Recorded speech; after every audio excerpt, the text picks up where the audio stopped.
Hey man, say man, YouTube, welcome back to another video, welcome back to the channel, guys, you feel me? So today we're reacting to South African crime tour, life inside no-go zones in Johannesburg. Damn, you finna see what's going on in South Africa, cause you know, Mzansi, there's too much crime, dog, so let's react to this and see what's happening. If you're new to the channel, hit the like button, smash the subscribe button, road to 1,000 subscribers, you feel me? Road to 1,000 subscribers, dog, we're currently on 500 subscribers.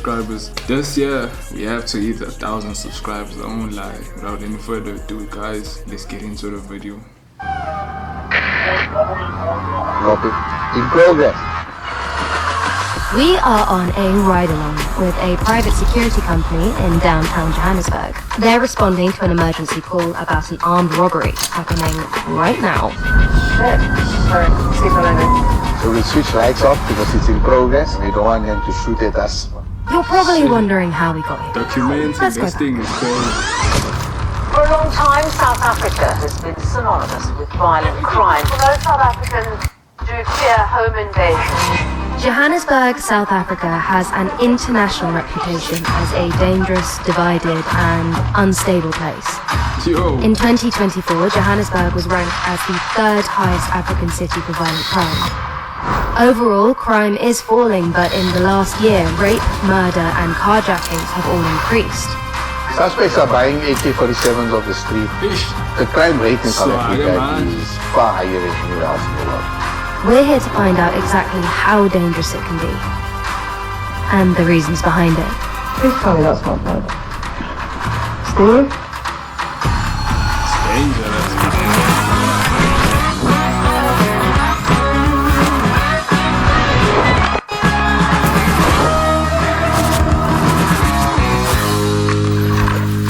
Imagine going to find out if a city in another country is dangerous, bro.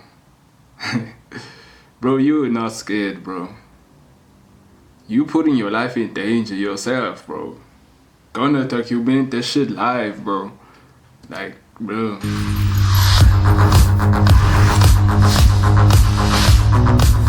Driving around the residential streets and suburbs of Johannesburg, you are struck by a very specific way of living. For those privileged enough to afford to live in an area like Houghton, personal security is at the forefront of their minds. Homes here are safely hidden behind 3-meter reinforced concrete walls topped with electrified barbed wire fencing, CCTV and laser beam alarms. You can't see people's front doors from the road, and you don't see many people walking around the neighborhoods. This is very much the norm for the city. Like, that's what I always ask myself. In America, dog, the houses, like, they have no fence. Is it that safe, bro, to have no fence?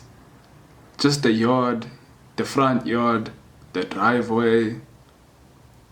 The car is just parked there, bro. No fence, nothing, bro. Just the door. To go in the house from the road, you go on the driveway, you hop on, and then you get to the door, bro. No gate, nothing. Like, is it that safe? Like, cause Mzansi, there's no place like that. I don't think there's a place like that, bro. In South Africa, there's no place like that, bro. And this is who residents pay to protect them. A private security company. This is privileged behind-the-scenes access to one of Joburg's biggest firms.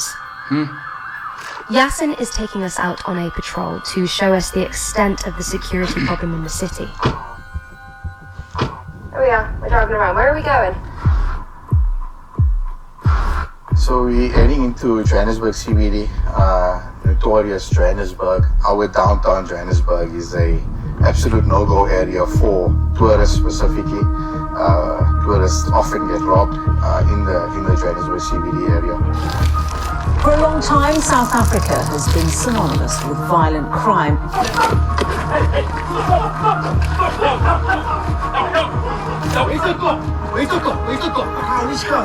It's known for a lot of gang violence. You know which car. Known to be very, very unsafe. So we're heading into that area. It's just past peak time traffic. Yasin's company mostly provides security for Joburg's most privileged citizens, but they also fill gaps that police resources can't cover. Do you think the police are very overwhelmed? extremely overwhelmed. They can't keep up. The private security industry outnumbers the police by 8 to 1 currently. 8 to 1. 8 to 1. So private security industry is the largest employer in the country at the moment. Just then, a call comes in over the radio. Just put the lights on. Wherever you just So put the lights on. I don't know what they're responding to. Let's see where we're going to. Oh my god, run. What's happening?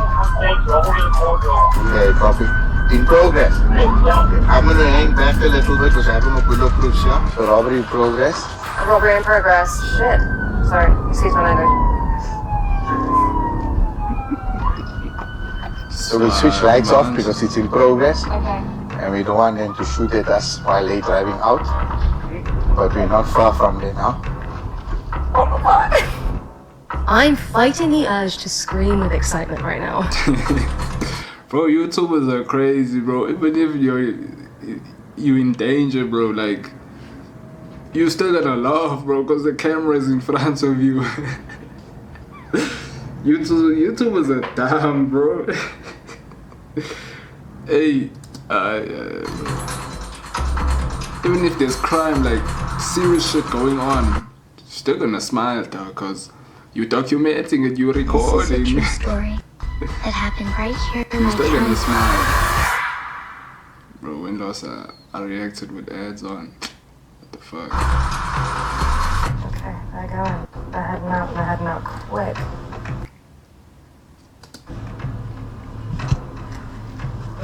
What's happening? This guy's going to money by force. I'm gonna die here. Let me tell I'm gonna die here. My life is in danger here. I'm asking the old man, you ever take the ego of this house?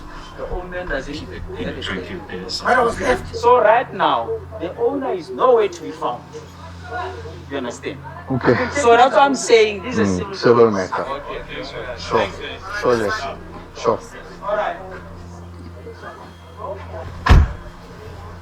So what happened there, you see? It seems like a civil issue. They're fighting for the house. The old man claims that he's in charge of the house there. But he called the police to say that it is an armed robbery. That's what he called the police to complain about. Just to get their attention. To respond. Yeah, I mean that was nippy.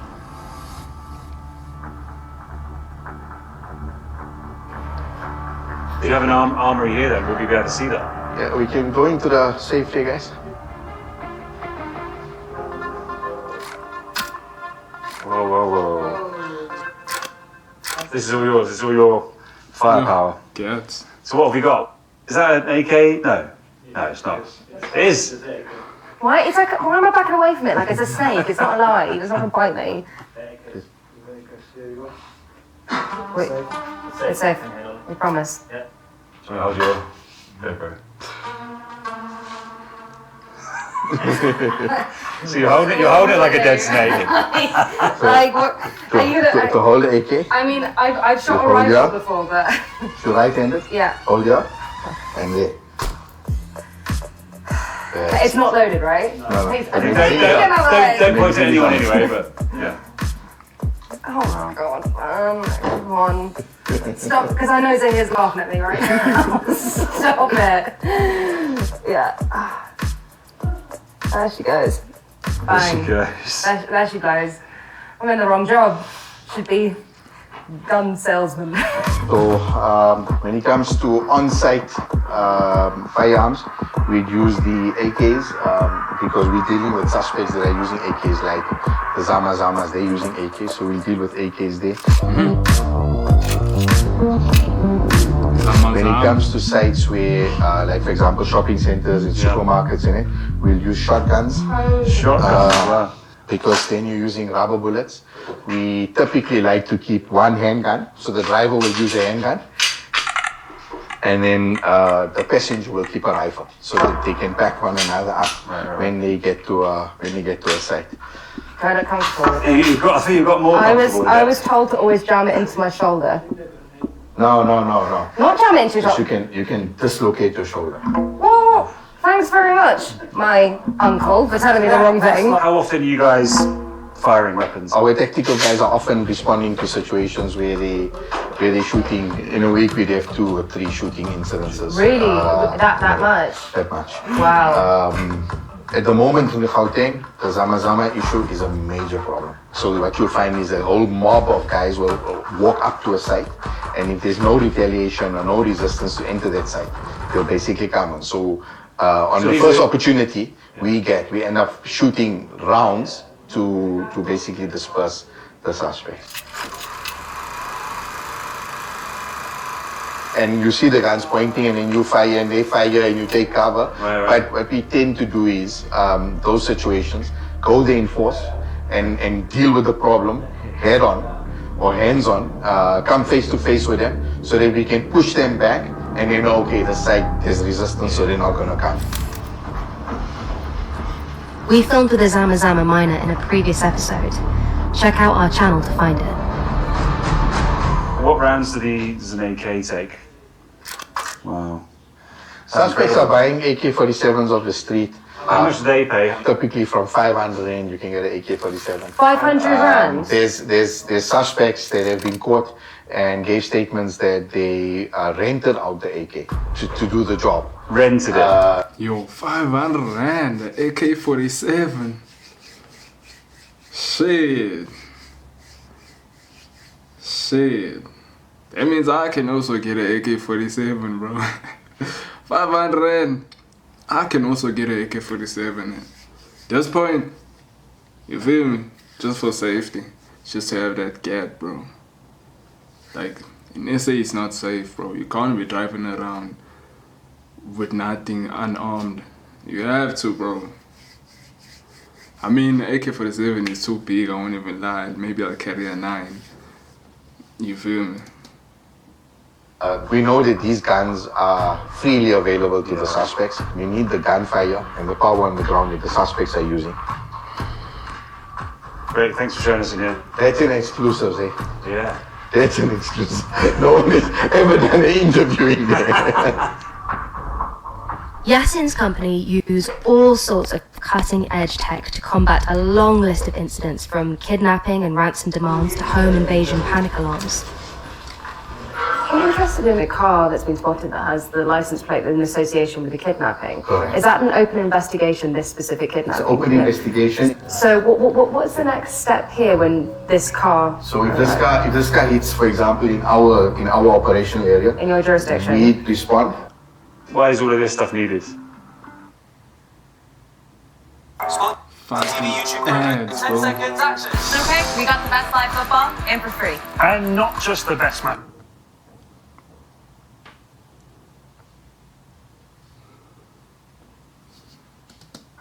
Why is it unique to Joburg or South Africa? The crime rate in South Africa is far higher than anywhere else in the world. And without the private security companies, there'll be absolutely, in some areas will be lawlessness, total lawlessness. What do you think the overriding crime is at the moment? What is the biggest problem? Well, I think just unemployment. There's so much of unemployment throughout the country. The masses concentrated in Johannesburg, in Gauteng. We see crime rampant. There's certain areas where police just feel they fear for their own lives if they try and go into those areas. I mean, what happens to the people who aren't able to afford private security? You have to afford an alarm. Some might not be able to afford bodyguards. Others might not be able to afford an armed guard outside the place. It's a tier system, but really. I mean, the basics you have to have. We live in a country where you can't go to bed with your windows open. Yo, that's true, bro. That is true. Why would you go to bed with your windows open, bro? Like, even anywhere, bro. Why, bro? Come on now. So I've done a lot of filming with police in the UK, and I'd say that they're not as prepared as these guys. They got just about everything you can kind of think of in terms of kit. I mean, all the weapons, just all the weapons. It's a different place. It's a completely different world over here. You know, the dangers, the threats, and what their kind of job is to do, and who pays them to do it, to protect them and to keep them safe is just incredible. So it's not like anywhere else. It's sort of reassuring and scary in equal measure, I think. It seems like the people who can afford it are the ones who are getting protected. and the people who can't are being left to fend for themselves in like a very big way. And again, this is just another example of the extreme wealth divide between the haves and the have-nots in South Africa and Johannesburg. One of the biggest problems in downtown Joburg right now is hijacked buildings. A lot of these buildings are now taken over by gangs that would rent out rooms. They'll basically split each apartment into rooms and rent those rooms out. These hijacked buildings would basically have a security guard there. And often they're kicking the owners of the property off the property so that they can continue collecting the rentals. Really? These lords would then link up illegal connections for water and electricity, and there's this ongoing court battle where the owners are frustrated and they abandon the building. And these buildings are now taken over by homeless, by gangs, by people that are renting it out illegally. This has become a major issue. At the end of apartheid, the CBD, Central Business District, had become a no-go zone and a virtual ghost town.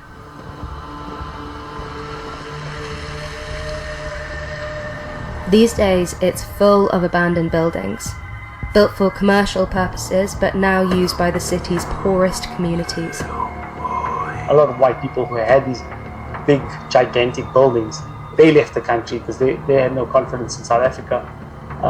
So they left these buildings empty. And what then happened is gangs would then hijack these buildings. But it was serving a purpose in the sense that people needed accommodation. Today we've arranged to visit one of the abandoned buildings in the notorious Hillbrow area, in the heart of the CBD. I went to dinner with my godmother last night. I had to get an Uber there and I had to get an Uber back. It was great, had two lovely conversations with two lovely gentlemen. But then I said, oh, tomorrow I'm going to the CBD, and both of them turned around and went, you? And I was like, yeah. And they went, no, you're not. No, you're not going. Then one of them turned to me and he said, if someone tells you to run, you just run. He's going to tell you to run. So here, it's like, that'll have to be you. That nigga behind you won't be able to run. He has to stay in the car, bro.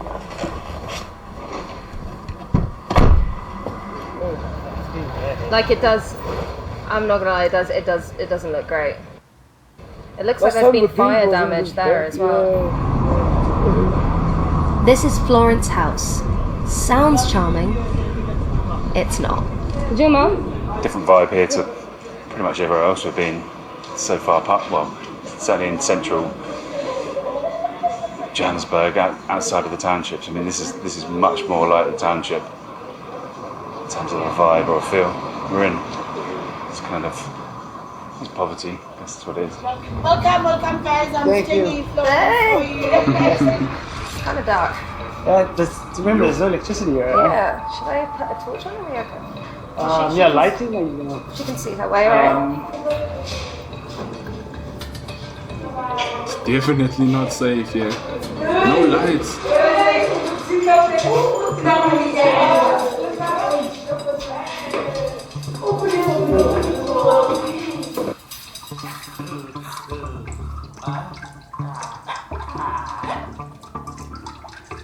Please tell me that's not blood.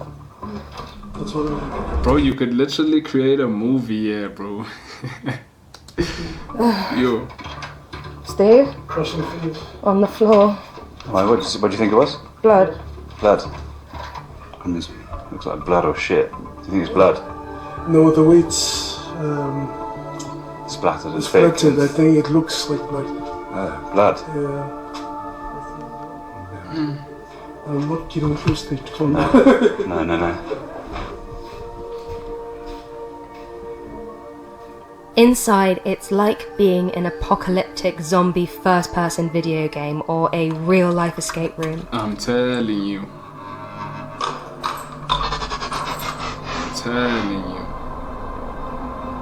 It's utterly terrifying.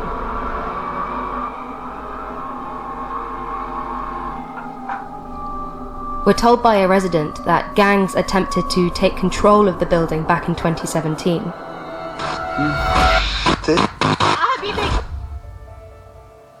When the gangs came and you said that you fought them off, how did you do that? Because as a community, who is the owner of the building? You're the owner. When those one came in, they wanted us to pay rent. To them. We told them we cannot pay rent to you because you are not the owner of the building. Yes, they tried to use force, but okay, we refused, we resisted. Yeah. And they cannot evict everybody because we refused to pay rent to them. So eventually they just left us alone. They just gave up. Yeah, they just gave up. And they haven't been back since. I know.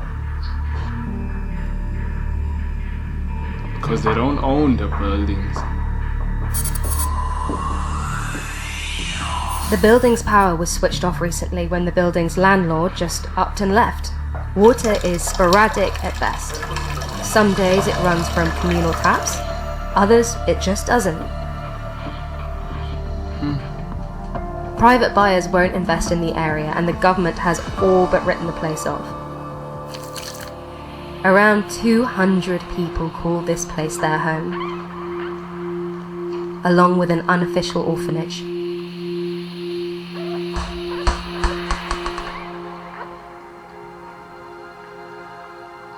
They all live in constant fear of gangs returning, and seemingly without much hope that things will improve. This is terrible, like the conditions are horrendous, but I feel horrible saying that because, like, what right do I have? But you can't see your hand. Is she crying?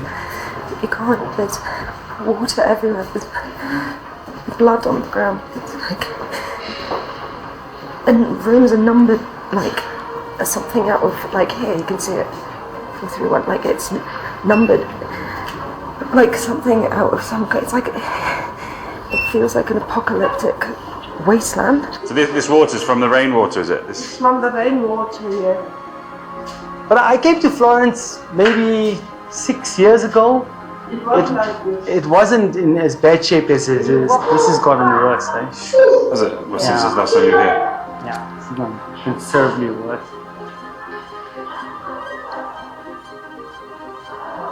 This is how people live in this country, you know?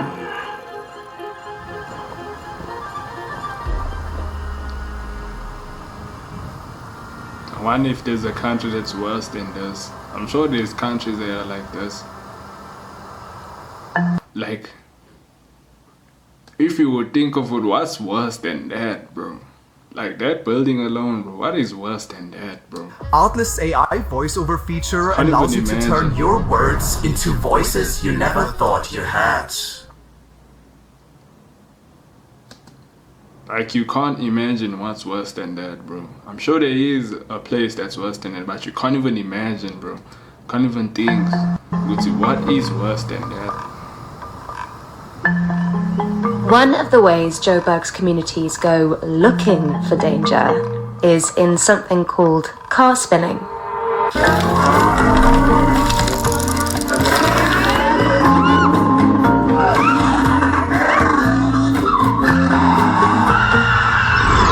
What started out as an illegal nuisance on the dusty streets of Soweto has now become a booming commercial subculture for thrill seekers. Township kids are now being paid thousands of rand a month by brands like Red Bull to spin cars at official events. Just like this one. It looks so dangerous. Passengers hang out the side or sit on the roof, and drivers will sometimes get out while it spins. And we are finding it totally exhilarating. It's happening, there's someone coming in, there we go,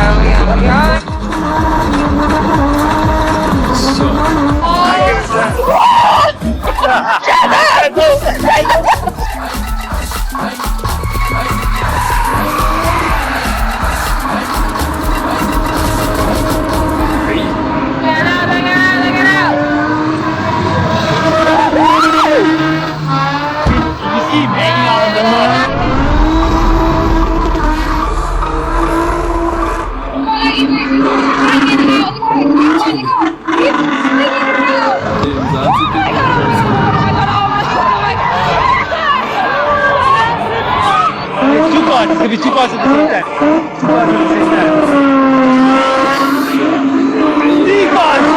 3 parts at the same time! 3 parts at the same time!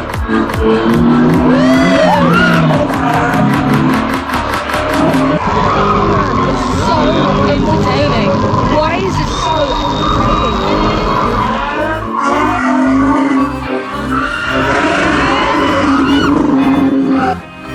In a country so divided over wealth, race, security, politics, what we've seen tonight has been so positive and encouraging. The crowd is incredibly diverse, incredibly supportive of the drivers, and supportive of each other.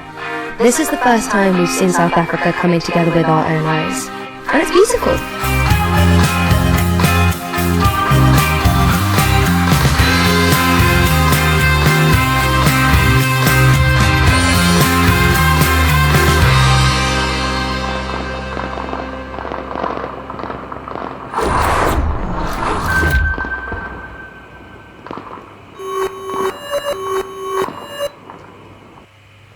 I'm not gonna lie, that this was a W video. This was a fresh video, I'm not gonna cap, bro. Like from the start to the end, dog, this was a W video. Yeah, this was a fresh video. If you made it this far, make sure you hit the like button, make sure you subscribe. Stay tuned for more videos because we're finna drop consistently. Road to 1,000 subscribers. Right now we're on 500 subscribers. And this year we need to hit 1,000 subscribers, so please hit the like button and smash the subscribe button. Let's get it.